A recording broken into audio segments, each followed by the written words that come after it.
Ooh, trophy. Middle. You need some smaller gloves. Yeah. They're so big on you. Yes.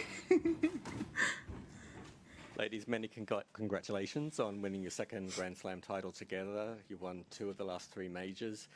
I suspect it means slightly different things to both of you. So, Taylor, would you like to begin with what it means to you? Yeah, absolutely. This means a lot to me. Like I said, on the court, the Australian Open Juniors in 2012 was really the start of me believing that it was even possible for me to play on a pro level. Before that, I vividly remember I was having a lot of success in doubles, but none in singles. And I remember talking to my doubles partner, Gabby Andrews and Noah Rubin. I told them, I was like, you guys, I think I'm just going to quit singles and just focus on doubles because I can't even win a match. And lo and behold, then, Australian Open Juniors comes around in January and I win the doubles first and then the singles the next day. And that was the start of me ever believing that it was possible for me to play on this level. So, this place means a lot to me and it holds a lot of very dear memories. So this means a lot to be able to come back, 13 years later. It's ridiculous that it's been that long. I don't feel that old, but, it's amazing that I can come back here and hold this trophy. And, it's not singles, but, it means the world to me because, for me, sometimes it's easy to compartmentalize and make it seem as though doubles is less than singles, but it's not. At the end of the day, it's still a Grand Slam, and this is a huge accomplishment, not only for me, but now Kat has double-digit slams, so that's something amazing too. So, I can't even put it into words how it feels. Katerina, how are you feeling? Well, nicely said. I mean, I'm excited. It was really a tough match, and I'm just really happy that we managed to did it, that we kept fighting, and that I can have the trophy once more time. So I'm really excited. I'm enjoying the feeling, and I just want to stick with it. Yeah. Okay, further questions? Simon? It's hard to believe you haven't played on Rod Laver since that moment. What were the feelings like when you were coming out on there? Did it all come back? Yeah, I was telling my team, I was like, you guys, I haven't been on this court since 2012. We played our semis on Margaret court, and I was kind of even thinking in my mind of like when the last time I played on that court, and I played Sloan in singles, and I think Wozniacki one time. So it's amazing that when you go out to these courts, you hold memories and you remember what those feelings are, and so being able to step back on the court and practice there, it kind of brought back those memories and how it felt, the little girl with braces and bows in her hair, and it was really special. So again, I'm really shocked at the fact that it's just 13 years. Like, I'm like, where the hell did time go? That's what's going on in my head. Like, I really don't feel that old, but 13 years is a long time. So, it feels amazing. And, I will forever hold this near and dear to my heart. Tomani? Congratulations. At Wimbledon, it was your first slam together and you won it. Now that you've had more time to play together and spend time on and off the court, I'm curious just what has it been like kind of getting to know each other more on and off the court, and how has that affected, I guess, your form on the court? Well, I've always had the best success with the people who I'm friends with first. I think this match showed it, whereas like a lot of up and downs, and me and Kat were like, I'm nervous as hell, or I'm not feeling it, I'm playing skill. Like, we're able to really just be honest and communicate with each other, and I think that is important.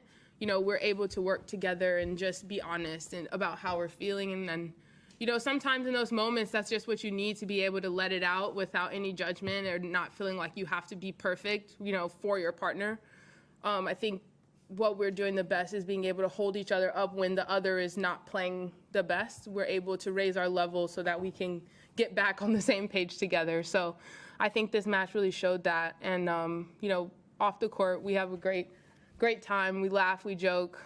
Our coaches get along great. So it's a really amazing camaraderie and, a great gel for all of us. And it makes it easy because no stress, no drama. We just go and do our thing, and, whatever happens, happens. But we're friends off the court, which I think makes a big difference. So for you, Kat, what's it been like getting to know Taylor on and off the court? She's got gray hairs.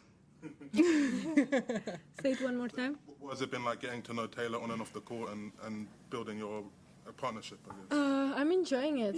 I mean, we know each other from juniors, but we never talked. Never. And this journey, I mean, it's a roller coaster, and I love it. I mean, she's an amazing girl, and yeah, as she said, I am totally with it. I am enjoying it. We are friends, and today, yeah, exactly, the match showed that we are helping each other, and I love it. Okay, go up the back, yeah. There was an amazing atmosphere out there on Rod Laver Arena today. I think in part because they allowed ground pass holders in, which didn't happen for the men's in the mixed final.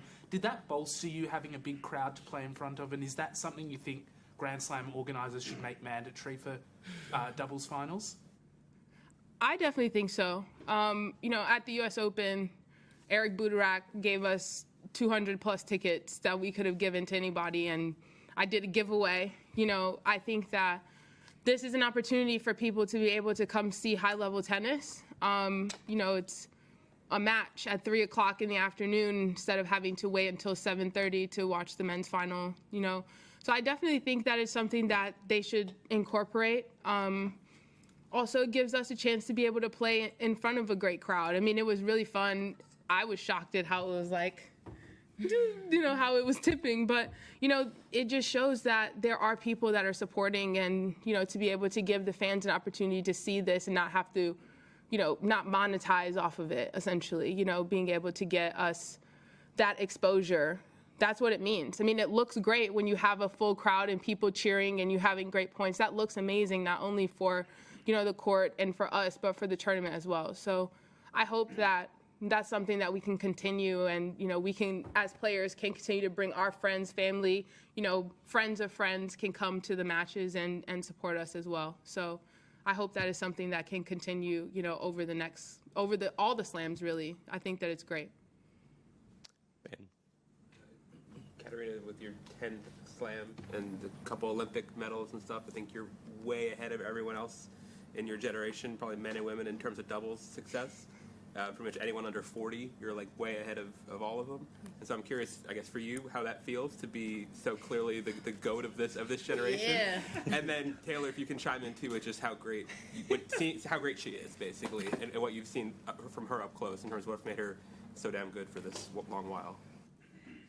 I mean, it sounds nice when you say it like this, but no, I think I'm still on earth. I mean, I'm enjoying it. I love to play doubles, so I'm just really happy I can say that I have all these succeed, but it sounds amazing, and it's really nice that you guys still, you know, saying it and kind of remembering that and saying it to me, that I can still be really, you know, enjoying it, because I just, like, professional athlete, I'm just like, you know, working hard and trying to get more and more, and when you guys come and said, you did this, I'm really excited. So yeah, it sounds perfect, so thank you. How good is she? I don't think I need to say that. I think the accomplishments speak for themselves, but, you know, to me, it's an honor to be on the same side with Kat. You know, I'm learning a lot, and, you know, being on the same side with someone who's so accomplished. And I can say wholeheartedly, even from Wimbledon, the experience and being able to lean on her in certain moments, really, it came through. Even today, it came through. So for me, it's so fun, and I'm really enjoying being able to have this success with her, because doubles is a partnership and we're a team. We win together, we lose together. So, you know, I think that it's amazing, and to be able, you know, I look at it as a part of history, where, you know, it's nobody in our generation that is as decorated or that has accomplished the things that this woman has. And so to be able to be on the same side as her it's an honor, you know, and I'll be happy to continue to rack up those slams with her. Let's fight for some more. Yeah, exactly. You know, she's in double digits, and, you know, I'm gonna work to get there. But, you know, in the meantime, I'm really happy to be able to share the court with her and share these moments. It means a lot. And we were just talking about that too. It's just like, the first one felt like a relief. Like, Wimbledon was like, oh, finally, because I lost to her my first Grand Slam final in 2022 at the U.S. Open, and I wanted to strangle her. So, you know, being on the same side now. We were missing that U.S. Open one, you know? I know. But you took it from me. No. Yeah. But you know, the Wimbledon felt like a relief, like finally got over the hump. We've been so close several times, finally got over it. And this time it was more of a relief, like, yes, like it was more excitement. Like Wimbledon, I was bawling my eyes out, crying, like, oh my God, I did it. And this time it was just like, I knew I could, but I think that I proved to myself and we proved to each other, like, the level that we played was really, really high throughout the entire tournament, and I'm really proud of the way that we were able to fight in this match. So, you know, now it's not an accident. Like, we earned it. Okay, we can take a couple more in English. Simon and Courtney. You mentioned about Madison Keys, watching her win last night. Obviously, you've been through a lot in your career, but just seeing her come full circle and win, how was that? And also, I don't know if you saw what she said afterwards about how once she'd accepted that she may never win a Grand Slam, it freed her up, and you know, all that sort of journey that she's been through. How great is that to see that? Oh man, I was almost in tears. Like I was like choked up because when I was down at USTA, I was spending every weekend at Madison's house. I was spending the night at her house multiple times. You know, she introduced me to country music and, you know, took me through the country phase. But we spent so much time together. We shared a coach for a year and a half. So I spent a lot of time with her, and we developed a really close relationship. And, you know, even what I thought about was during, I think it was at the French when she hurt herself and, you know, had to pull out. And I saw her in the locker room and I just hugged her. She cried, you know, on my shoulder. And I'm like, it's going to be okay. It's going to be okay. And, you know, it's times like in those moments where you don't know what's going to happen. And, you know, she thought she tore a hamstring and, you know, it was just a lot of uncertainty. And so for me, like, as a friend, I'm just so genuinely happy because you see people overcome certain things and you see people go through things, and, you know, to know that they put their head down and just work and just you hope for the best. You know, I just can't even put into words how happy I am. And it inspired me. You know, I look at Madison and, you know, all the things that she's been through. When she played Sloane in 2017, you know, it was 2 women of color in the finals that weren't Venus and Serena. You know, even her being a woman of color winning here, and then me as well. I just think that it's so inspiring, and, you know, to be able to have little girls and boys looking at us, you know, this is history in the making, and I think that it's something so special. So I can't even put into words how happy I am for her.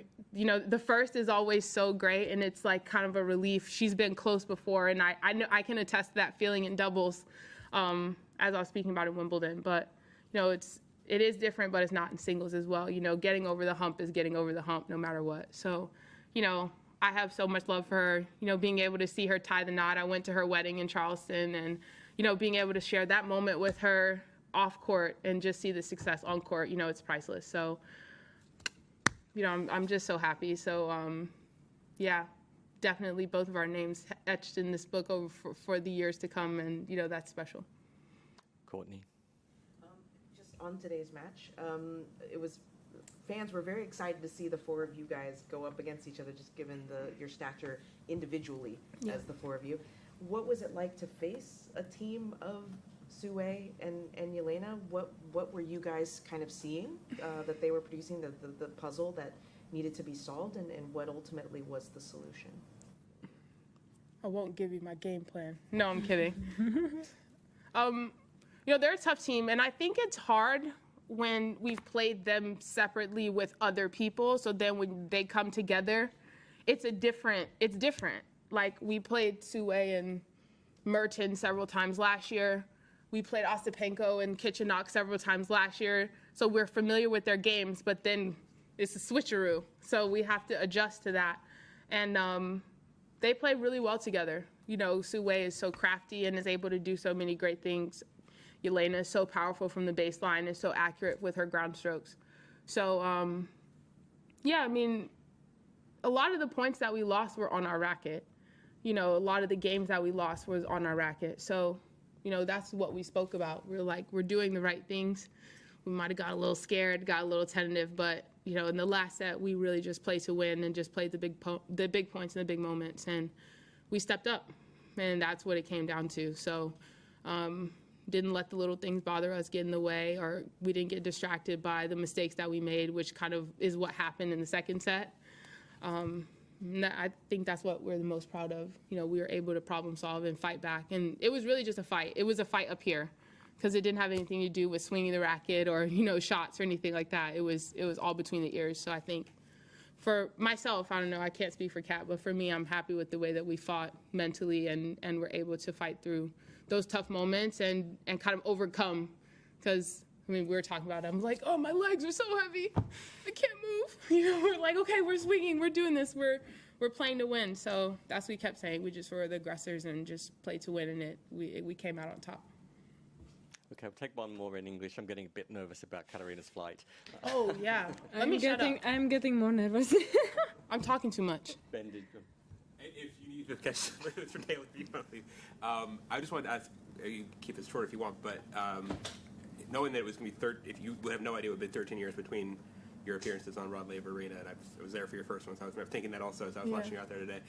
What would you sort of tell yourself as a 15-year-old self about what to expect in the 13 years before she made it back there? Because you went through a lot in this time. Oh, girl. I would tell her, buckle up, Buttercup. You're going to be in for a ride.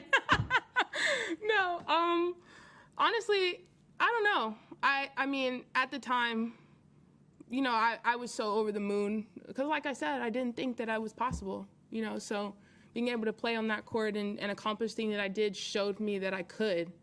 And a lot of the people that I played against in juniors are all pros now. And doing really well. So, you know, for me, I don't know. There's nothing I would change because ultimately the things that I've gone through have shaped me to be the person that I am today. And it taught me a lot in terms of how to manage tough situations, people, and to stand up for myself publicly. So it hasn't been easy. Shout out to my therapist, you know? Y'all have driven me to therapy, so thank you. No, but, you know, just ultimately being old enough now and in my latter years, being comfortable in my own skin, working on myself, and being confident and comfortable enough to show, you know, the good, the bad, the ugly, the pretty, you know, and all the things in between. So I wouldn't change anything, but, you know, it's super special because, like I said, I didn't believe that it was possible until accomplishing that, and my whole life changed from that moment. Because from that year, I mean, that was in January, and if we go to the end of the year, which, you know, won Orange Bowl Juniors, which put me at #1 and ending #1, and ultimately the following year I turned pro. So it really changed the trajectory of my life. So this was the start. It's so special, and honestly, I wouldn't change anything, but I'd tell her to buckle up because it's going to be a ride for sure, but I'm happy with where I am. Okay, thanks everyone.